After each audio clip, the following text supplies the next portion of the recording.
ప్రభువైన యేసుక్రీస్తు వారి పరిశుద్ధ నామములో అందరికీ శుభాలు. ఈరోజు మన అనుదిన ఆత్మీయ ఆహారంగా లూకా సువార్త 15వ అధ్యాయము 28వ వచనాన్ని ధ్యానించుకుందాం. అయితే అతడు కోపపడి లోపలికి వెళ్ళనొల్లకపోయాను గనుక అతని తండ్రి వెలుపలికి వచ్చి బతిమాలుకొనెను. ఈ మాట ఏ సందర్భంలో చెప్పబడిందంటే, తప్పిపోయిన కుమారుడు కథలో తండ్రిని ఎదిరించి చిన్న కుమారుడు ఆస్తి తీసుకువెళ్ళి చెడ్డ వ్యసనాలతో మొత్తం అంతటిని కూడా నాశనం చేసి తినడానికి తిండి లేక దిక్కులేని స్థితిలో తండ్రి దగ్గరికి వస్తాడు. తండ్రి ప్రేమతో చేర్చుకుంటాడు. ఈ లోపల పెద్ద కుమారుడు తండ్రిని ఎదిరించకుండా చాలా లోబడి ఉన్న కుమారుడు పొలం నుంచి వస్తూ ఉంటే, ఏంటి ఇంట్లో సెలబ్రేషన్స్ ఏంటి, హడావిడి ఏంటంటే, మీ తమ్ముడు ఇంటికి వచ్చాడు, నీ తండ్రి చాలా పెద్ద పార్టీ చేస్తున్నాడంటే అన్నయ్య కోపం వచ్చింది. కోపం వచ్చి ఇంట్లో ఆస్తి తీసుకెళ్ళి రకరకాల వ్యసనాలతో నాశనం చేసి తండ్రిని బాధపరిచి కుటుంబ పరువు తీసి ఇంత దుర్మార్గంగా జీవించినవాడు ఇంటికి వస్తే మా నాన్న ఏంటి ఎలా చేస్తున్నాడు, ఇటువంటి ప్రేమ చూపిస్తున్నాడు ఏంటి తమ్ముడు పట్ల అని చెప్పి కోపం వచ్చి ఇంట్లోకి వెళ్ళడానికి ఇష్టపడక బయటే ఉన్నాడు. అటువంటి సమయంలో పెద్ద కుమారుడి దగ్గరికి తండ్రి ఇంటిలో నుండి బయటికి వచ్చి లోపలికి రమ్మని అన్నయ్యను బ్రతిమలాడుతున్నాడు. పెద్ద కుమారుడిని నాకు తప్పిపోయిన కుమారుడు కథ ధ్యానించినప్పుడు అసలు దేవుడు యేసయ్య ఈ కథలో ముఖ్యమైన వ్యక్తిని మనము దృష్టి ఉంచవలసింది, మనం నేర్చుకోవాల్సిన ఎక్కువ పాఠాలు ఎవరంటే తప్పిపోయిన కుమారుడు గురించి కాదు, వాళ్ళ అన్నయ్య గురించి. ఈ యొక్క ఉపమానంలో అందరూ కూడా మ్యాక్సిమం తప్పిపోయిన కుమారుడు కథ అని చెప్పి చిన్న కుమారుడి మీద దృష్టి ఉంచుతారు. వాస్తవానికి యేసు ప్రభు ఈ కథ చెప్పింది కూడా చిన్న కుమారుడికి సంబంధించి ప్రజలు తెలుసుకోవాలని ముఖ్య ఉద్దేశం కాదు, పెద్ద కుమారుడే. ఈ కథ అంతట్లో మెయిన్ కల్ప్రిట్ ఎవరు అంటే పెద్ద కుమారుడే, దోష ఎవరు అంటే పెద్ద కుమారుడే. అదేంటండి అంత మంచోడు దోష ఎందుకు అయ్యాడండి అంటే, ఎదుటి వ్యక్తిని క్షమించలేకపోవడం, ఎదుటి వ్యక్తిని క్షమిస్తే అది ఓర్వలేకపోవడం, అది ఇంకా పెద్ద పాపం.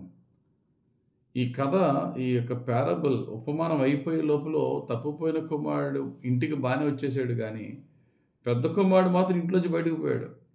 ఇంకా తండ్రి ఎంత ప్రేమ కలిగినాడు చూడండి. ఆ బయటికి వెళ్ళిపోయిన వాడిని లోపలికి రప్పించడానికి బయటికి వెళ్ళి బతిమాలుకున్నాను. అరే, మనం ఇలాగ ఆనందించడానికి న్యాయం ఏది? చచ్చినవాడు నీ తమ్ముడు చనిపోయి మళ్ళీ బ్రతికేడరా, మనం సంతోషించే సమయం ఆయన అని చెప్పి బ్రతిమలాడాడు. తిరిగి అతను లోపలికి వచ్చినట్టు కూడా ఆ కథలో ఆ యొక్క ఉపమానంలో చూడలేదు. అసలు ఈ ఉపమానం అంతా పెద్ద కుమారుడి నిమిత్తమే చెప్పిన ఉపమానము. కారణం ఏంటంటే, లూకా సువార్త 15వ అధ్యాయం అంతా 3 ఉపమానాలతో ఉంటుంది. తప్పిపోయిన గొర్రె, తప్పిపోయిన నాణెము, తప్పిపోయిన కుమారుడు.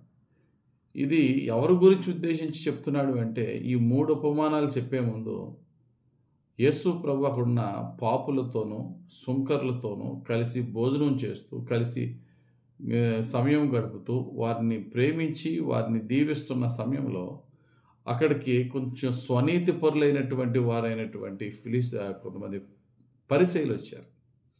వారు మనసులో చెప్పుకుంటున్నారు, ఏంటితడు పాపులతోనూ సుంకర్లతోనూ సహవాసం చేస్తున్నాడు ఏంటని.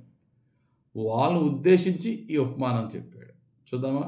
ఈ యొక్క లూకా సువార్త 15వ అధ్యాయం ప్రారంభంలో 2-3 వచనాలు. పరిసయ్యులను శాస్త్రులను అది చూచి, ఇతడు పాపులను చేర్చుకొని వారితో కూడా భోజనము చేయుచున్నాడని చాలా సనుగుకొనిది. పైకి చెప్పలేదు, లోపల సనిగారు. దేవునికి తెలుసు అది. అందుకైన వారితో ఈ ఉపమానము చెప్పాను. ఈ ఉపమానం ఎవరికి చెప్పండి? ఇప్పుడు నేను నీతిమంతుడిని, ఆడు పాపి అని తన స్వనీతిని చూసుకుని ఎదుటివాని కించపరిచే వారికి చెప్పిన ఉపమానం. ఆ క్వాలిటీ చిన్న కుమారుడు ఉందా, పెద్ద కుమారుడు ఉందా? పెద్ద కుమారుడు ఉంది. కాబట్టి ఇక తప్పిపోయిన కుమారుడు అసలు ముఖ్య పాత్ర ఎవరిదే? చిన్న కుమారుడి పాత్ర కాదు. స్టోరీ అంతా చిన్న కుమారుడైనా పెద్ద కుమారుడిదే పాత్ర. మనం ఎక్కువ పాఠాలు నేర్చుకోవాల్సిన పెద్ద కుమారుడే. చిన్న కుమారులాగా అందరం తప్పిపోతాం, మళ్ళీ మారు మనసు పొంది దేవుని దగ్గరికి వస్తాం.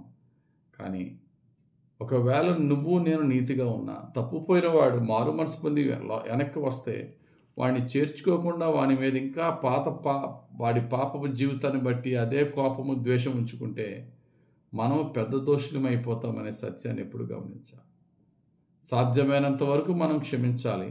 ఎదుటివాడు క్షమించినప్పుడు దాన్ని మనం యాక్సెప్ట్ చేయాలి. లేదంటే ప్రభు దృష్టికి పెద్ద దోషులం అవుతాం. అటువంటి ఆ యొక్క పరిసయ్యులు, ఆ శాస్త్రులను చూసి ప్రభు అన్న మాట ఏంటండి, మీకన్నా ముందే వ్యభిచారులు మారు మనసు పొందేస్తారు, కానీ మీకన్నా ముందే వారే పరలోకానికి వెళ్తారన్నాడు. కాబట్టి అంత డేంజరస్ సెల్ఫ్ రైట్యస్నెస్ అని, స్వనీతి అనేది అంత భయంకరం. ఎక్కడ కూడా మనలో ఉండకూడదు. నీతిగా ఉంటే ఆయన మనల్ని నీతిగా ఉంచుతున్నాడు అనాలి తప్ప నేను నీతిమంతుడానికి ఛాన్స్ లేదు.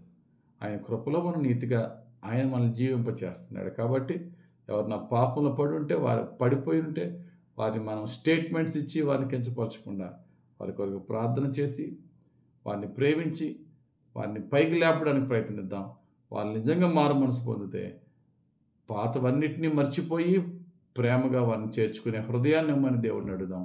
దేవుడు అట్టి మనసు, అట్టి పరిశుద్ధాత్మను మనకిచ్చి దీనులుగా ఎదుటి వారి పట్ల దయ చూపేవారుగా పరిశుద్ధాత్ముడు మనల్ని నడిపించునుగాక. ఆమేన్. పరిశుద్ధుడా, ప్రేమ కలిగిన తండ్రి, ఈరోజు మాకు ఇచ్చిన ఈ వాక్యం బట్టి స్తోత్రాలు. ధ్యానించిన వాక్యంలో తప్పుపోయిన కుమారుడు మారు మనసుతో హంబుల్గా వచ్చాడు, కానీ తప్పుపోని కుమారుడు మాత్రం గర్వముతోనూ స్వనీతితోనూ తమ్ముడిని క్షమించిన ఆ యొక్క ప్రేమకు ఓర్వలేక ఇంట్లోంచి బయటకు పోయాడు నాయన. కానీ నువ్వు ప్రేమ గల దేవుడవయ్యా. అటువంటి స్వనీతిమంతుడిని కూడా బయటికి వెళ్ళి బ్రతిములాడుకొని లోపలికి తెస్తున్న తండ్రివి నాయన. అయ్యా, నిన్ను బాధపరచకుండా నీకు ప్రీతికరంగా నీ చిత్తానుసారంగా నువ్వు చెప్పిన విధంగా జీవించే జీవితం మా చివరి శ్వాస వరకు దయచేయమని, నీకు ప్రీతికరంగా ఉన్నను గర్వహంకారాలకు మాలో చోటు లేకుండా నీకు ప్రీతికరంగా ఉండడానికి కూడా నీవే నీ ఆత్మ సహాయం, నీ కృప మాకు ఇస్తున్నావనే సత్యాన్ని ఒప్పుకుంటూ కృతజ్ఞతతో ఎదుటి వారిని ప్రేమించే హృదయం మాకు దయచేయమని యేసుక్రీస్తు వారి పరిశుద్ధ నామములో ప్రార్థించి వేడుకొంచున్నాం తండ్రి. ఆమేన్. తండ్రి యొక్కయు కుమారుని యొక్కయు పరిశుద్ధాత్మ దేవుని అభిషేకం మనలను సర్వసత్యంలో నడిపించి దీవించును గాక. Amen. God bless you. Have very blessed day.